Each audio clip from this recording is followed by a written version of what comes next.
Δρομολόγιο Αντιθέσεων, Δημοτικό Στούντιο Τρικάλων, Δίκτυο Θεσσαλίας της Ελεύθερης Ελληνικής Ραδιοφωνίας, της Ελεύθερης ΕΡΤ.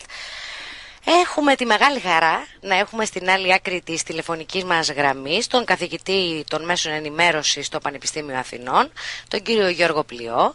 Καλή σας ημέρα, κύριε καθηγητά. Καλή σας ημέρα, χαίρομαι. Τα φώτα σας θέλουμε.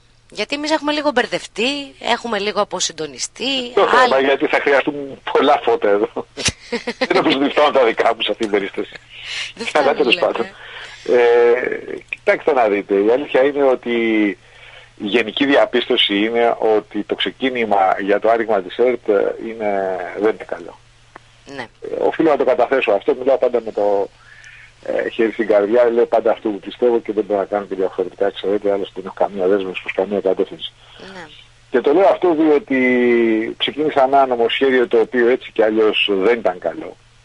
Ήταν μια αντιγραφή της ΜΕΡΙΤ. Στην αρχή ήταν να υπάρξει ένα μεταβατικό ΔΣ για ένα χρόνο, να προσλάβει τους εργαζόμενους, να ανοίξει την ΕΡΤ και να προετοιμάσει ένα νομοσχέδιο που θα είχε τα χαρακτηριστικά που ονειρευόταν ο ΣΥΡΙΖΑ τελικά και το οποίο το ψήφισαν οι πολίτες μεταξύ άλλων.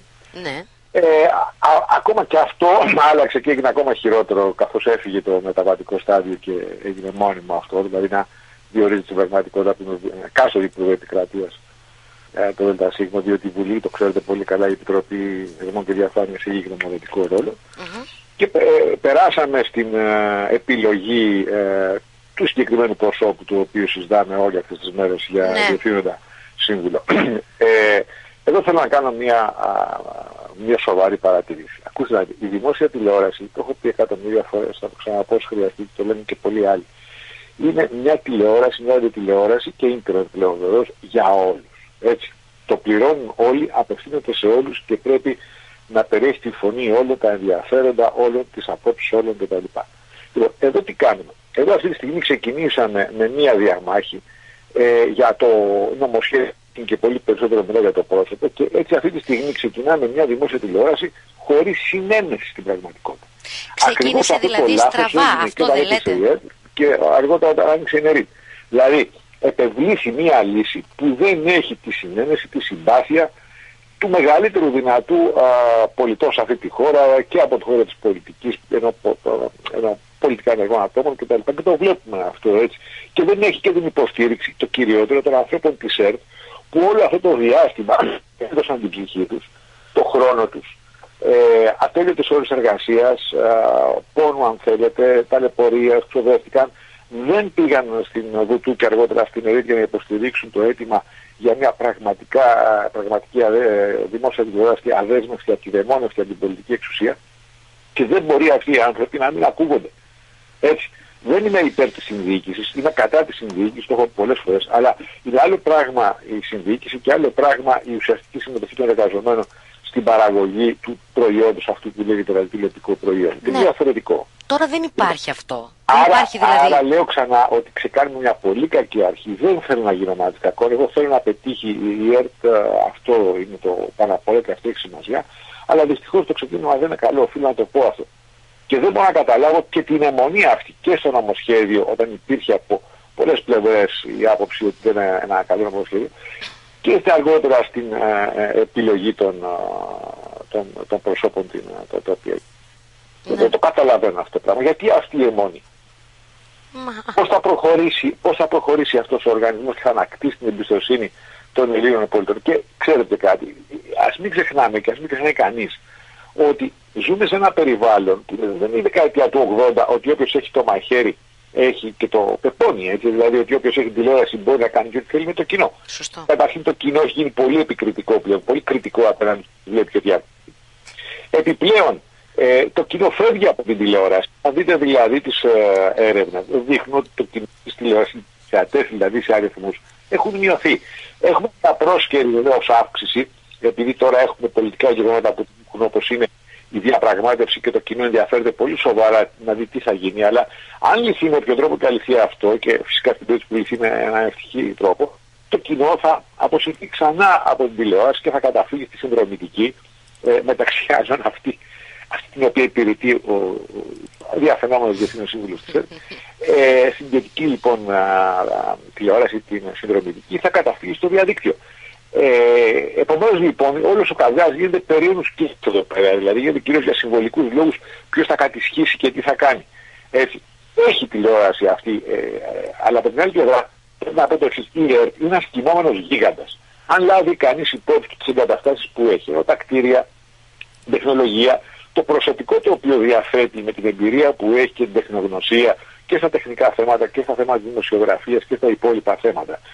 Το όνομα το οποίο έχει, το brand name το οποίο έχει, την αναγνώριση που έχει στο εξωτερικό, τη συμπάθεια του κόσμου που έχει αποκτήσει αυτό το διάστημα των 2 χρόνων κτλ. Είναι ένας γίγαντας ο οποίος κοιμάται και πρέπει κάποιος να τον ξυπνήσει και να δει την ανάπτυξη, να δει πώς μπορεί να μεγαλώσει, να επεκταθεί, να παράγει περισσότερο πρόγραμμα, να αποκτήσει περισσότερο κοινό στη χώρα καταρχήν και ίσως αργότερα με κάποιο διεθνές κανάλι και στο εξωτερικό όπως συμβαίνει σε πολλές χώρες του κόσμου, να ανοιχτεί στο διαδίκτυο και να έχει και έσοδα από αυτό για να μπορεί να στηριχθεί και να παράγει περισσότερο πρόγραμμα. Νομίζω ότι η εκτίμηση που γίνεται αυτή τη στιγμή είναι λάθος, δηλαδή βλέπουμε με μνημονιακό τρόπο αυτή τη στιγμή την τηλεόραση. Δηλαδή να μην ξεπεράσουμε για παράδειγμα κάποια έξοδα, να προγραμματίσουμε την ΕΡΤ τόσο όσο μας φτάνουν τα χρήματα για να είμαστε ας πούμε στο πνεύμα του μνημονίου. Εγώ δεν λέω να δανειστεί. Λέω κάτι άλλο, ότι πρέπει να κινηθεί σε μια κατεύθυνση να αυξήσει το πρόγραμμά της, να αυξήσει την αξία, το κοινό της, να μπορέσει να κάνει συμπαραγωγές με άλλους ενδεχομένους φορείς δηλαδή τηλεοπτικούς του εξωτερικού, δημόσιους και να επεκταθεί, να αναπτυχθεί. Αυτή είναι η οδός. Δεν είναι η συρρίκνωση. Η συρρίκνωση είναι μια μνημονιακή οπτική. Η ανάπτυξη, η επέκταση, η άνοδος είναι η απάντηση στα προβλήματα. Ναι. Και αυτό που θέλω να πω, αν μου επιτρέπετε, είναι ότι η ΕΡΤ είναι ο μόνος φορέας ο οποίος έχει δίκτυο παντού. Δηλαδή η ΕΡΤ, κυρίως το 24μηνο, υπάρχει παντού, σε όλη την Ελλάδα. Υπάρχει δηλαδή ένα δίκτυο που μπορεί να αλληλεπιδρά και σε επίπεδο ενημέρωσης, αλλά και σε επίπεδο πολιτισμού. Και το λέω για να πάμε λίγο στους πολλά ακόμα επίπεδα. Και σε πολλά ακόμη επίπεδα ασφαλώς. Διανοηθεί. Ναι, και το λέω για να πάμε λίγο στο θέμα των περιφερειακών σταθμών, σε σχέση με αυτό που είπατε πριν από λίγο, ότι η ΕΡΤ πρέπει να αναπτυχθεί και όχι να συρρικνωθεί. Υπάρχει μια διάχυτη ανασφάλεια στους περιφερειακούς σταθμούς. Υπήρχε έτσι κι αλλιώς το 2010, υπάρχει και σήμερα που ένας κόσμος έχει βγει από την στενή οπτική της δουλειάς, είτε αυτή ήταν δημοσιογραφική, είτε ήταν διοικητική, είτε ήταν δουλειά τεχνικού κτλ. Έχει ανοιχθεί. Αυτό... Κοιτάξτε, η αλήθεια είναι ότι οι περιφερειακοί σταθμοί και κυρίως οι ραδιοφωνικοί δημιουργήθηκαν, ο χάρτης αυτός δημιουργήθηκε με τα μέτρα μιας προηγούμενης εποχής που τα δεδομένα στην οδική, στο δίκτυο το οδικό ήταν διαφορετικά, στη δυνατότητα μετακίνησης, στις τηλεπικοινωνίες, ήταν όλα διαφορετικά. Σήμερα λοιπόν έχουμε πολύ μεγαλύτερη δυνατότητα. Θέλω να πω ότι χρειάζεται ένας εξορθολογισμός, αυτό είναι εκ των ονουκάνων. Άλλωστε το έχουν δεχτεί και οι εργαζόμενοι. Προφανώς, και από όσο γνωρίζω, οι εργαζόμενοι έχουν πρόταση για έναν τέτοιο εξορθολογισμό. Δηλαδή δεν είναι κατά του εξορθολογισμού και έχουν και πρόταση από όσο ξέρω. Έτσι. Βεβαίως και ναι. Πώς είπατε? Βεβαίως και ναι. Είναι υπέρ του εξορθολογισμού και έχουν και πρόταση. Εμένα μου φαίνεται αρκετά έτσι λογική και καλή δηλαδή η πρόταση αυτή. Για παράδειγμα, ναι, καλό είναι να έχεις έναν σταθμό σε κάθε περιφέρεια, αλλά αυτό είναι πολύ γραφειοκρατικό μέτρο. Ας πούμε στην Πελοπόννησο, λέω παράδειγμα, δεν σημαίνει ότι ισχύει. Πιθανώς να συμβαίνει, να γίνεται. Διότι έχει πολλούς οδικούς άξονες η Πελοπόννησο και αυτό μπορεί να γίνει σχετικά εύκολα, ας πούμε. Στην Κρήτη, για παράδειγμα, που έχει ένα στα Χανιά και ένα στο Ηράκλειο, έτσι, είναι πιο δύσκολο γιατί να πας από τη μία άκρη στην άλλη, για να μην βάλω και τη Σιτία μέσα για παράδειγμα, θέλεις 2,5 ώρες. Έτσι. Είναι διαφορετικά τα πράγματα, λέω τώρα. Δεν είναι παντού το ίδιο. Νομίζω όμως ότι οι εργαζόμενοι έχουν πρόταση και με μια καλή διάθεση αυτό μπορεί να λυθεί. Αλλά η γενική μου ιδέα δεν είναι η οδός της αναστήλωσης της ΕΡΤ, δεν είναι η συρρίκνωση. Αυτή είναι μια μνημονιακή οπτική, το ξαναλέω. Τονίζω όμως ότι αυτό που λέω δεν σημαίνει ότι η ΕΡΤ πρέπει να δανείζεται, πρέπει να μπαίνει μέσα, πρέπει να ελλείμματα. Έτσι. Δεν εννοώ αυτό σε καμία περίπτωση. Αλλά σε μεγάλο βαθμό τα ελλείμματα του παρελθόντος ή όποτε υπήρχαν ελλείμματα δεν δημιουργήθηκαν από αυτούς τους λόγους, δημιουργήθηκαν από άλλους που τους ξέρουν πάρα πολύ καλά. Όταν κάποιοι έπαιρναν απόφαση να βγάζουν ένα πρόγραμμα το οποίο κόστιζε 1 εκατομμύριο το επεισόδιο, με 1% για παράδειγμα. Έτσι. Ναι. Λοιπόν, λέω ξανά, δηλαδή, είναι η οπτική της ανάπτυξης, της επέκτασης και νομίζω ότι πολύ περισσότερο ξέρετε πως στην Ελλάδα η ιδιωτική τηλεόραση χωλαίνει, η ιδιωτική τηλεόραση είναι προβληματική, είναι χρεοκοπημένη στην πραγματικότητα. Ναι. Και έπονται αλλαγές, δηλαδή το τοπίο στα ιδιωτικά μέσα όσον ούπο θα αλλάξει.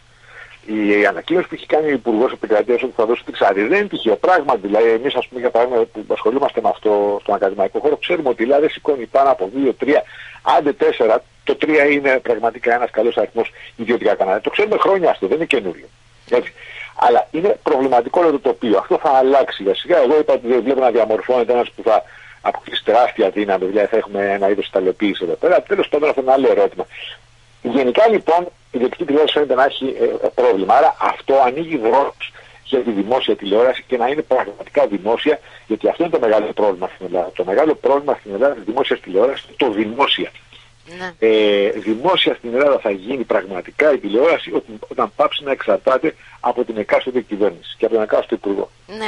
Άρα κύριε Πλιέ, κύριε καθηγητά, λέτε, επαναλαμβάνω το όνομά σας γιατί πολλοί ακροατές άνοιξαν μόλις τα ραδιόφωνά τους, μιλάμε με τον κύριο Γιώργο Πλιό, καθηγητή των Μέσων Ενημέρωσης στο Πανεπιστήμιο Αθηνών. Λέτε ότι από μόνος του ο διορισμός ενός διοικητικού συμβουλίου συνιστά μια στραβή αρχή. Ή μια στραβή συνέχεια, γιατί το νομοσχέδιο ήταν. Είναι το νομοσχέδιο πάνω στο οποίο γίνεται η επιλογή. Δεν είναι μόνο με το. Γιατί δεν είναι μόνο η επιλογή του προσώπου. Γιατί αν δείτε το νομοσχέδιο δίνει υπερεξουσία του Διευθυντικού Συμβούλου χωρίς να προσδιορίζει ποιο είναι το μοντέλο της δημόσιας τηλεόρασης. Τα αφήνει όλα πάνω του, να τα φτιάξει αυτός. Ναι. Είναι κακή. Και μάλιστα όταν αυτή η επιλογή, ο συνδυασμός νόμου και προσώπου, και ειδικά προσώπου, γιατί το πρόσωπο είναι πιο εύκολο να το κριτικάρεις, γιατί το βλέπεις, είναι ορατό. Ο νόμος είναι πιο αφηρημένο πράγμα, γιατί δεν το καταλαβαίνεις εύκολα. Αλλά το πιο σημαντικό είναι ο νόμος, δεν είναι το πρόσωπο. Αυτά πάνε πακέτο. Δηλαδή δεν τυχαίο ότι επιλέξει το συγκεκριμένο πρόσωπο. Επιλέξει το συγκεκριμένο πρόσωπο γιατί υπήρξε τέτοια διαμόρφωση του νόμου και τούμπαλη. Ναι. Όταν λοιπόν υπάρχει μια τέτοια αμφισβήτηση, καταρχήν υπάρχει αμφισβήτηση σε επίπεδο ΣΥΡΙΖΑ, έτσι. Σε επίπεδο ΣΥΡΙΖΑ. Ναι, ναι. Εντός της ΣΥΡΙΖΑ. Υπάρχει αμφισβήτηση λοιπόν σε επίπεδο εργαζομένων στον χώρο της ΕΡΤ. Αυτό που κρατάνε αυτή τη στιγμή την ΕΡΤ ανοιχτή. Υπάρχει αμφισβήτηση στον ακαδημαϊκό χώρο. Υπάρχει αμφισβήτηση για αυτά τα πράγματα στην ελληνική κοινωνία. Πώς θα σταθεί αυτός ο οργανισμός που πρέπει να έχει την αποδοχή και τη θετική γνώμη και την υποστήριξη όλων. Γιατί απευθύνεται σε όλους και τους χρειάζεται όλους. Όταν ξεκινάει με τέτοια κριτική, πώς θα στηριχθεί? Έτσι ξεκίνησε και η ΕΡΤ και δεν περπάτησε. Δεν μπορεί κανένας να το ξεπερνάει αυτό με αισιολογήματα και σαρκασμούς. Έτσι. Δεν γίνεται αυτό το πράγμα. Και αν κάποιος θεωρεί ότι έχουμε σοβαρότερα προβλήματα να λύσουμε αυτή τη στιγμή τη διαπραγμάτευση και δεν είναι η ΕΡΤ αυτή τη στιγμή σοβαρό πρόβλημα, ας μην το ανοίξει. Ας το αφήσει και μετά. Αλλά αφού το έπιασε να το λύσει, θα πρέπει να το λύσει κατά τον προσήκοντα το σωστό τρόπο.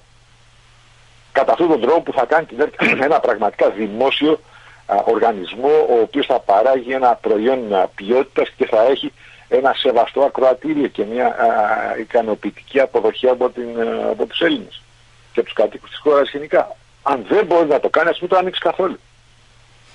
Σωστά. Αν δεν μπορεί να το αντιμετωπίσει, ας μην το χειριστεί ο ίδιος. Ναι, ναι. Αλλά είναι πολύ σοβαρό το πρόβλημα της ενημέρωσης της σύγχρονης δημοκρατίας. Πάρα πολύ. Οι σύγχρονες δημοκρατίες είναι τηλεδημοκρατίες. Είναι δημοκρατίες των μέσων επικοινωνίας. Όλες οι πολιτικές σήμερα διαμορφώνονται και κυρίως εφαρμόζονται αφού γίνουν αποδεκτές για των μέσων επικοινωνίας. Τα μνημόνια 5 χρόνια τώρα για των μέσων επικοινωνίας, η μνημονιακή πολιτική για των μέσων επικοινωνίας τόσα χρόνια τώρα είναι δυνατή και εφαρμόζεται. Πώς δεν είναι σοβαρό το θέμα της επικοινωνίας?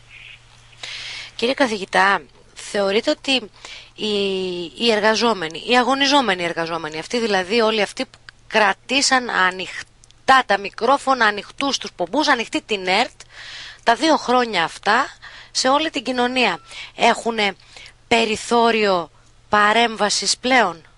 Στον νόμο αυτό? Όχι, όχι, στον τρόπο λειτουργίας, στη λειτουργία αυτή καθ' αυτή. Εγώ, ακούστε να δείτε, όταν πιο παλιά τέλος πάντων ερωτήθηκαν για τα θέματα αυτά, είπα ότι έχω 2 κόκκινες γραμμές. Έτσι, προσωπικά εγώ, σαν Γιώργος Πλιός. Η μία ήταν η απεξάρτηση από την κυβέρνηση της ΕΡΤ. Δεν το συζητάω, το είπα και πριν. Αν δεν απεξαρτηθεί από την κυβέρνηση η ΕΡΤ δεν πρόκειται να γίνει δημόσια τηλεόραση. Η δεύτερη κόκκινη γραμμή είναι ότι δεν μπορείς μετά την εμπειρία των 2 ετών να προχωρήσει τη δημόσια ραδιοτηλεόραση, δηλαδή στη συνέχεια της και στην ανάπτυξή της, χωρίς να λάβει σοβαρά υπόψη, χωρίς να ενσωματώσει δηλαδή στην καθημερινή λειτουργία του οργανισμού αυτή τη λεγόμενη αυτοδιαχειριστική εμπειρία.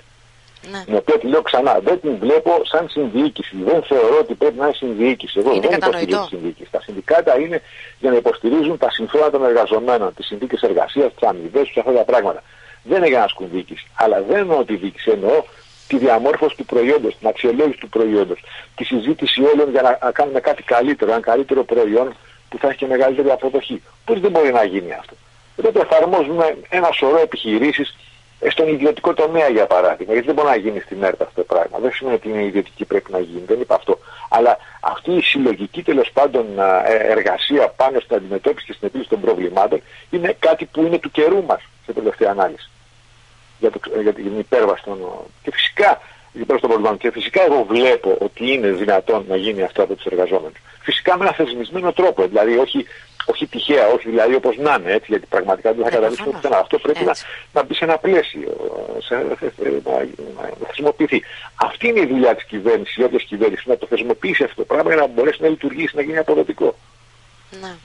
Πάντως, μεταξύ των εργαζομένων υπάρχει λίγο έτσι ένα περίεργο, ας πούμε, επιτραπή, να πω, κλίμα. Βέβαια.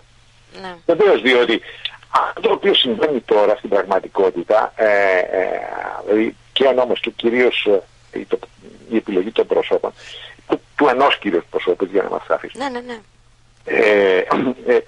Τι κάνει κατά βάθος? Ροκανίζει όλη αυτή τη δυναμική, τον ενθουσιασμό, το όραμα με το οποίο δούλευαν εργαζόμενοι 2 χρόνια χωρίς να πληρώνονται για ένα αβέβαιο μέλλον, και που κρατούσαν ανοιχτά τα μικρόφωνα και τις κάμερες και έδειχναν την γύμνια αυτού του εγχειρήματος που έκανε η προηγούμενη κυβέρνηση. Και το πόσο, ας πούμε, τελικά ήταν αφαιρέφων. Λοιπόν, διότι η ΕΡΤ είναι η χειρότερη εκδοχή της παλιάς ΕΡΤ. Λοιπόν, άρα εγώ θεωρώ λοιπόν ότι υπάρχουν ένα σωρό πράγματα τα οποία πρέπει να τα ξαναδούμε. Ιδάλλως πολύ φοβάμαι ότι θα δεχτούμε μπροστά σε αδιέξοδα σε σύντομο χρονικό διάστημα. Έτσι. Κύριε καθηγητά, κύριε Γιώργο Πλιέ, σας ευχαριστώ θερμά. Να είστε καλά. Να είστε και εσείς καλά. Σας ευχαριστώ. Επίσης, καλημέρα.